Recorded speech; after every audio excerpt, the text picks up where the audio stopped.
Guntur Arundelpet police station నందు మీడియాతో మాట్లాడుతూ ఈ నెల నవంబర్ 17, 18, 19 తేదీలలో వైఎస్ఆర్ కాంగ్రెస్ పార్టీ రాష్ట్ర అధ్యక్షులు వైఎస్ జగన్మోహన్ రెడ్డిపై మరియు వైసీపీ గుంటూరు జిల్లా పార్టీ అధ్యక్షులు అంబటి రాంబాబు మరియు వారి కుటుంబ సభ్యులపై టీడీపీ పార్టీ సోషల్ మీడియా పెట్టిన అసభ్యకరమైన పోస్టుల గురించి వైసీపీ జిల్లా అధ్యక్షులు అంబటి రాంబాబు మరియు పార్టీ నాయకులు పోలీస్ స్టేషన్లో ఇచ్చిన ఫిర్యాదుల గురించి మరియు వారు తీసుకున్న చర్యల గురించి విచారించడానికి అంబటి రాంబాబు మరియు పార్టీ నాయకులు పోలీస్ స్టేషన్కు వెళ్లి ఫిర్యాదుపై స్టేషన్లో పోలీసులను అడిగి వాటి వివరాలను తెలుసుకున్నారు. కానీ ఇప్పటి వరకు ఎటువంటి ఎఫ్ఐఆర్ నమోదు చేయకపోవడంపై అంబటి రాంబాబు పోలీస్ వ్యవస్థపై నమ్మకం లేదని తెలిపారు. ఇదిలా కొనసాగితే YSR Congress party private complaint file చేసి కోర్టు ద్వారా న్యాయం పొందుతామని తెలిపారు. ఈ కార్యక్రమంలో గుంటూరు మాజీ మిర్చి యార్డ్ చైర్మన్ నిమ్మకాయల రాజనారాయణ, గుంటూరు జిల్లా ఉపాధ్యక్షులు అంగడి శ్రీనివాసరావు తదితరులు పాల్గొన్నారు.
మూడు రోజుల్లో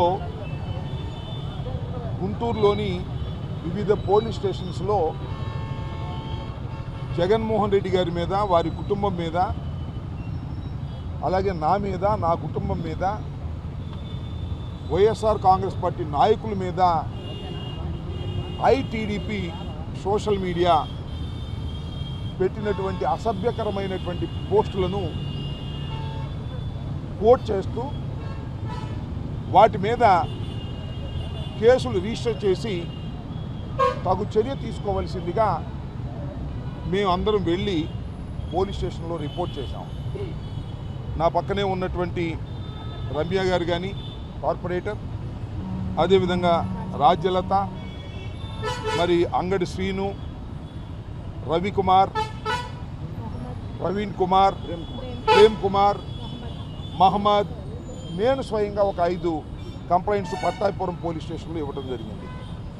మొత్తం 10 కంప్లైంట్స్ మేము పోలీస్ స్టేషన్స్లో ఇవ్వటం జరిగింది. అది 17వ తారీఖున కొన్ని, 18వ తారీఖున కొన్ని, 19వ తారీఖున కొన్ని ఇవ్వటం జరిగింది. వీటి మీద ఏ విధమైన యాక్షన్ తీసుకున్నారు అని విచారించడం కోసం ఫిర్యాదుదారులందరినీ వెంటబెట్టుకొని, నేను ఒక ఫిర్యాదుదారుని కాబట్టి అన్ని పోలీస్ స్టేషన్లకు వెళ్ళి తెలుసుకునేటటువంటి కార్యక్రమం చేస్తున్నాం. ఇప్పటికీ 3 పోలీస్ స్టేషన్లకు వెళ్ళి ఆ కార్యక్రమాన్ని అడిగి తెలుసుకునే ప్రయత్నం చేస్తే 3 పోలీస్ స్టేషన్లోనూ ఉన్నటువంటి సమాచారం, ఒక చోట ఎస్ఐ గారు ఉన్నారు, ఒక చోట కానిస్టేబుల్ ఉన్నారు, వాళ్ళకు ఫోన్లు చేసి మాట్లాడితే మేము సమాచారం తరువాత ఇస్తాము అన్నారు తప్ప ఇంతవరకు కేసు రిజిస్టర్ చేసినట్టుగా మాకైతే సమాచారం అందలేదు. ఇంకా ఇంకో police station, Pattabhipuram police station కూడా వెళ్ళవలసి ఉన్నది. ఇదంతా ఏమిటంటే దేనికోసం మేము ప్రయత్నం చేస్తున్నామంటే, ఇది సోషల్ మీడియాలో వైఎస్ఆర్ కాంగ్రెస్ పార్టీకి సంబంధించినటువంటి సోషల్ మీడియా యాక్టివిస్టుల్ని సుమారుగా 10 రోజుల నుంచి సుమారు 100కు పైచిలుగా కేసులు పెట్టి మా సోషల్ మీడియా కార్యకర్తల్ని, అభిమానుల్ని కూడా తీసుకువెళ్ళి కోర్టుల్లో ప్రొడ్యూస్ చేసి చాలా ఇబ్బంది పెడుతున్నటువంటి ఈ తరుణంలో, అయ్యా మా సోషల్ మీడియా వర్కర్స్ రాంగ్ పోస్టులు పెట్టారని మీరు అరెస్ట్ చేస్తున్నారు, మరి అవతల తెలుగుదేశం పార్టీకి సంబంధించినటువంటి సోషల్ మీడియా యాక్టివిస్టులు కూడా చాలా దారుణంగా జగన్మోహన్ రెడ్డి గారిని, భారతమ్మ గారిని, అదేవిధంగా మా మాజీ మంత్రివర్యులు రజనీ గారిని, నా మీద, నా కుటుంబం మీద, మా నాయకుల మీద సోషల్ మీడియాలో పెట్టారు. ముఖ్యంగా నేను కోట్ చేసింది ఏంటంటే డైరెక్ట్గా లోకేష్ గారే ఆయన ట్విట్టర్లో జగన్మోహన్ రెడ్డి గారిని దూషించినటువంటి పోస్ట్ను కూడా నేను కంప్లైంట్లో జతపరచడం జరిగింది. దానితో పాటు ప్రస్తుతం ఉన్నటువంటి స్పీకర్గా ఉన్నటువంటి అయ్యన్న పాత్రుడు గారు ట్వీట్ చేసినటువంటి దాన్ని కూడా నేను కోట్ చేసి ఇవ్వటం జరిగింది. ఇస్తే ఇంతవరకు మరి యాక్షన్ తీసుకున్నటువంటి చర్యలు కనిపించడం లేదు. యాక్షన్ తీసుకుంటారా లేదా తర్వాత విషయం. కనీసం ఒక కంప్లైంట్ ఇచ్చిన తర్వాత దాన్ని రిజిస్టర్ చేసి దానికి ఎఫ్ఐఆర్ ఫస్ట్ ఇన్ఫర్మేషన్ రిపోర్టర్గా దాన్ని రిజిస్టర్ చేసి క్రైమ్ నెంబర్ ఇచ్చి ఆ క్రైమ్ నెంబర్ తర్వాత విచారణ చేసి దానిలో వాస్తవం ఉందా లేదా తెలుసుకునేటటువంటి ప్రయత్నం చేయాలి. కానీ మేము ఇచ్చినటువంటి 10 కంప్లైంట్లో నాకున్నటువంటి ఇప్పుడు సమాచారం వరకు ఏ ఒక్క కంప్లైంట్ కూడా రిజిస్టర్ చేయలేదు. వైఎస్ఆర్ కాంగ్రెస్ పార్టీ మీద అయితే సుమారుగా 300 దాకా కేసులు రిజిస్టర్ చేశారు. ఏమిటి అన్యాయం? చట్టం తన పని తాను చేసుకోకుండా తెలుగుదేశం పార్టీ లోకేష్ గారు అడ్డుపడుతున్నారు. పోలీస్ యంత్రాంగాన్ని తన గుప్పెట్లో పెట్టుకొని YSR Congress party social media కార్యకర్తల్ని అరెస్ట్ చేసి వేధించేటటువంటి కార్యక్రమం చేస్తున్నారు. ఇది చట్ట వ్యతిరేకమైనటువంటి అంశం. దీన్ని మేము పర్స్యూ చేస్తాం. అవసరమైతే ఉన్నతాధికారులతో కూడా మాట్లాడతాం. అప్పుడు కూడా కాకపోతే న్యాయస్థానాలని ఆశ్రయిస్తాం. ఇవాళ నేను ఇంకా ఓ పోలీస్ స్టేషన్ ఉంది, ఆ పోలీస్ స్టేషన్కి కూడా వెళ్ళి నేను ఇచ్చినటువంటి కంప్లైంట్స్ ఏ మేరకు వారు చర్య తీసుకున్నారో తెలుసుకునేటటువంటి ప్రయత్నం చేస్తాం. ఇప్పుడున్న వాతావరణ ప్రకారం 3 స్టేషన్లో మేము తెలుసుకున్న సమాచారం ప్రకారం ఏ కేసుని కూడా ఫస్ట్ ఇన్ఫర్మేషన్ రిపోర్ట్గా తీసుకొని కేసు రిజిస్టర్ చేయలేదు. ఇది చట్ట వ్యతిరేకమైనటువంటి పని పోలీసు వారు చేస్తున్నారు. నేను ఒకటే మనవి చేస్తున్నా, ఒకటే సూటిగా ప్రశ్నిస్తున్నా ఈ ప్రభుత్వాన్ని, పోలీసు యంత్రాంగాన్ని అడుగుతా ఉన్నా, డీజీపీ గారిని అడుగుతా ఉన్నా. అయ్యా, మీరు YSR Congress party social media యాక్టివిస్టులందరినీ కూడా అరెస్ట్ చేస్తున్నారు, రాంగ్ పోస్టులు పెడుతున్నారని. మరి మేము ఇచ్చిన కంప్లైంట్ల మీద మీరు అరెస్ట్ చేయకపోతే చేయకపోయారు, కనీసం కేసులు కూడా రిజిస్టర్ చేయటం లేదు. ఏమిటి అన్యాయం? ఒకటే మనవి చేస్తున్నా, ఇవాళ మీరు ప్రారంభించిన సోషల్ మీడియా యాక్టివిస్టుల అరెస్టు కేవలం వైఎస్ఆర్ కాంగ్రెస్ పార్టీ మాత్రమే అరెస్ట్ చేస్తాము, తెలుగుదేశం వారు పెడితే అరెస్ట్ చేయము అనేటువంటి పద్ధతుల్లో మీరు వ్యవహరించడం అనేది చట్ట వ్యతిరేకమైనటువంటి చర్య. కాబట్టి దీన్ని ఇలా మూగవడానికి వీల్లేదు. ఇరుపక్షాలు ఎవరైతే మీరు సోషల్ మీడియా యాక్టివిస్టులు ఎవరైతే రాంగ్ పోస్టులు పెట్టారని మీకు రిపోర్ట్లు వచ్చినాయో పార్టీలకు అతీతంగా వాటి రిజిస్టర్ చేసి యాక్షన్ తీసుకోవాలి. తీసుకోకపోతే మేము ఉన్నతమైనటువంటి సంస్థలకి అంటే పైకి న్యాయస్థానాలకు వెళ్తామనే విషయాన్ని మళ్ళా పునరుద్ఘాటిస్తున్నాం.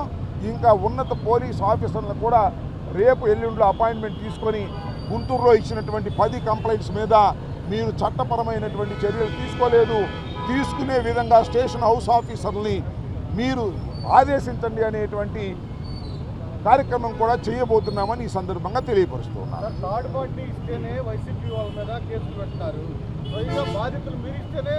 అదే బాధితులుగా ఉన్న నేను ఇస్తేనే ఇంతవరకు కంప్లైంట్ కట్టనటువంటి పరిస్థితి ఉన్నది. దీన్ని మీ అందరి దృష్టికి పబ్లిక్ డొమైన్లోకి పబ్లిక్లోకి చెప్పుకునేటువంటి ప్రయత్నం చేస్తున్నాం. తర్వాత న్యాయస్థానాలకు కూడా వెళ్ళి న్యాయస్థానాల్లో కూడా దీన్ని ప్రొసీజర్ ప్రకారం ముందుకు వెళ్తామని, ఎవరు కంప్లైంట్ ఇచ్చినా అది రిజిస్టర్ చేయవలసిందే, దాని మీద ఎంక్వైరీ చేయవలసిందే, లాజికల్ ఎండ్ వెళ్ళవలసిందే.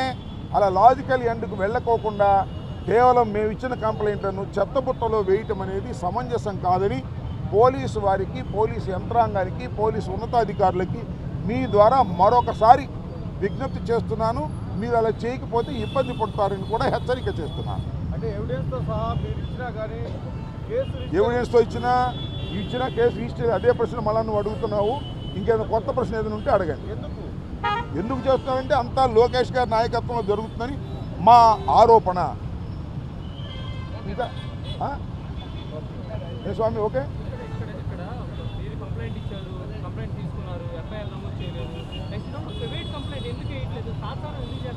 మంచి ప్రశ్న అడిగారు.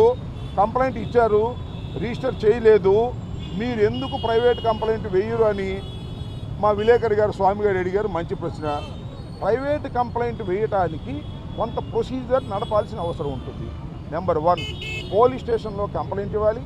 కంప్లైంట్ ఇచ్చిన తర్వాత రీజనబుల్ టైం మేము వెయిట్ చేయాలి. ఆ రీజనబుల్ టైం వెయిట్ చేసిన తర్వాత పోలీసు ఉన్నతాధికారులకు మళ్ళీ రాతపత్రంగా ఇవ్వాలి. ఇచ్చిన తర్వాత కూడా యాక్షన్ తీసుకోకపోతే we will go to the private complaints. ఆ ప్రొసీజర్లో వెళ్తున్నాము.